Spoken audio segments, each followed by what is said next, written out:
नाना के इस परिवार में शरद के लिए अधिक दिन रहना संभव नहीं हो सका। उसके पिता न केवल इस अपने थे, बल्कि उनमें कई और दोस्त थे। वे हुक्का पीते थे और बड़े होकर बच्चों के साथ बराबरी का व्यवहार करते थे। उनकी शरारतों में वो सदा अपरोक्ष रूप से सहायता करते थे। जब उनमें से किसी को गोदाम में बंद करके सजा मिलती तो वे चुपचाप उन्हें खाना दे आया करते थे। जब वे छूटते तो फूलों की माला तैयार करके उन्हें प्रश्न कर देते थे। उनके बनाए कागज के नाना प्रकार के खिलौने बच्चों को बहुत लोकप्रिय थे। बड़े यत्न से वे स्लेट पेंसिल लेकर उन्हें सुंदर अक्षर लिखना सिखाते थे। उनके लिए गंगा स्नान का प्रबंध कर देते थे। कैसा आनंद है गंगा में कूदने में, या बच्चे ही जानते हैं। तभी तो उनके लिए वे मरुस्थल में शाद्वल के समान थे। उनकी संवेदनशीलता अपरिसीम थी। एक तो घर जमाई, इसके उपरांत कठोर अनुशासन वाले परिवार में ऐसा बर्ताव करना, इसी कारण वहाँ उनकी स्थिति बहुत अच्छी नहीं थी। उनका स्वतंत्र व्यक्तित्व जैसा समाप्त हो गया था, जैसे उनके तन मन दोनों को किसी ने खरीद लिया हो। उनका अपना उनके पास कुछ नहीं था। काशीनाथ में काशीनाथ भी तो घर जवाई होकर रहता था। उसे भी मानसिक सुख नहीं था। कभी कभी वह ऐसा महसूस करने लगता जैसे अचानक उसे किसी ने गर्म पानी के कड़ाई में छोड़ दिया हो। मानो सबसे मिलकर सलाह करके उसने देख खरीद लिया हो। मानो अब वह उसकी अपनी नहीं रही हो। फिर भी किसी तरह दिन बीत रहे थे कि अचानक एक दुर्घटना हो गई। केदारनाथ की पत्नी विद्यावासिनी देवी तांगे में कहीं जा रही थी कि वह उलट गई। उसे काफी चोट आई। बहुत प्रश्न करने पर भी वो भागलपुर में ठीक नहीं हो सकी। डॉक्टर ने कहा इन्हें कलकत्ता ले जाइए। काफी व्यस्तताएं बात थी और परिवार की आर्थिक स्थिति तब तक बिगड़ चुकी थी। भाई अलग अलग रहने लगे थे। उनमें से अमरनाथ की मृत्यु हो चुकी थी और उनकी पुत्री विवाह की योग्य थी। पितृहीन कन्या का विवाह देर से होने पर अपवाद को उठ खड़ा होने का डर रहता था। केदारनाथ करे तो क्या करे। एक दिन उसने मोतीलाल को बुलाया, कहा अब तुम्हारे यहाँ रहना संभव नहीं है, देवानंदपुर जाकर कोई काम करने का प्रयत्न करो। मोतीलाल ने सुन लिया, बू अनमोही ने भी सुन लिया। कोई रास्ता नहीं था। शिकवा शिकायत करती तो भी तो किससे करती और कैसे करती। इसलिए शरत ने एक दिन पाया कि वह फिर देवानंदपुर लौट आया था। लेकिन लौट आने से पूर्व उसका परिचय गांगुली परिवार के पड़ोस में रहने वाले मजमूदार परिवार के राजू से हो चुका था। वह परिचय अनायास ही नहीं हो गया था।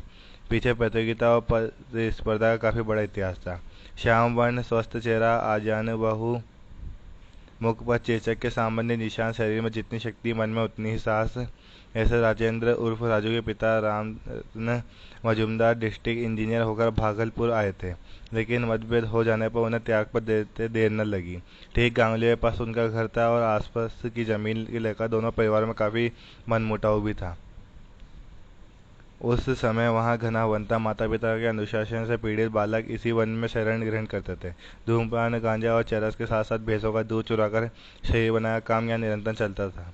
राम रत्न मजूमदार ने अपने 7 बेटों के लिए 7 कोठियाँ बनवाई, लेकिन उनके परिवार में ऐसे कुछ बातें थी जिनके लिए पुरातनपंथी बंगाल समाज उन्हें कभी क्षमा न कर सका। वे लोग चीनी मिट्टी के प्यालों में खाना खा लेते थे। मुसलमान बेर से कांच के गिलास में पानी लेने और छोटे भाई की विधवा पत्नी से बातें करने में उन्हें कोई आपत्ति नहीं थी। वे मोजे पहनते थे, दाढ़ी रखते थे, क्लब जाते थे और बातों में दर्शन का फूट देते थे।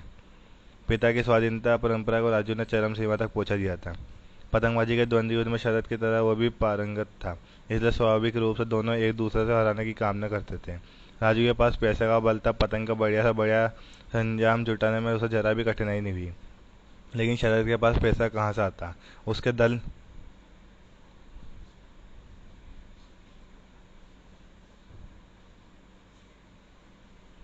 ने बोतल के कांच को मैदा की तरह पीसकर उसमें नाना उपकरण में मिलाकर मांझा तैयार किया। उस दिन शनिवार था। संध्या होते ही शरद की गुलाबी पतंग मनचाही दिशा में उड़ चली। उस समय देखा गया कि एक सफेद पतंग धीरे धीरे उसके पास आ रही थी। यह थी राजू की पतंग। बस द्वंद्व युद्ध आरंभ हो गया। पेंच से पेंच लड़े जा रहे थे। दोनों ने अपनी अपनी विजय के लिए उत्तेज हो उठे। वह मारा हुआ काटा का कर्ण भेदी स्वर सबको डोलेमन करने लगा। सहसा लोगों ने देखा कि सफेद पतंग कटकर इधर उधर लटकाती हुई धरती की ओर आ रही है। फिर क्या था, शरद के दल के हर्ष का परावर नहीं रहा। उधर राजू ने उसी क्षण पतंग का सभी सरंजाम गंगा को अर्पित कर दिया। लेकिन इस प्रतियोगिता और संघर्ष के बीच से होकर वे धीरे धीरे एक दूसरे के प्रति आकर्षित होने लगे। राजू असाधारण प्रवृत्ति का बालक था।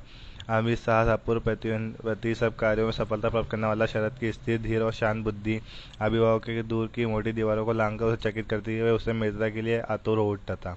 आखिर एक दिन सब विघ्न बाधाओं को लांघकर दोनों किशोर एक हो गए। राजू जो आयु में बड़ा था, इस शरद के सभी दुस्साहसिक कार्यों का मंत्रदाता बन गया।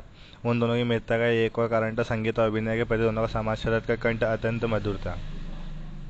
बार बार इस मित्रता के संबंध में उसे चेतावनी मिली होगी, पर तत्कालीन सदाचार और अनुशासन क्या कभी उसे बांध कर रख सके।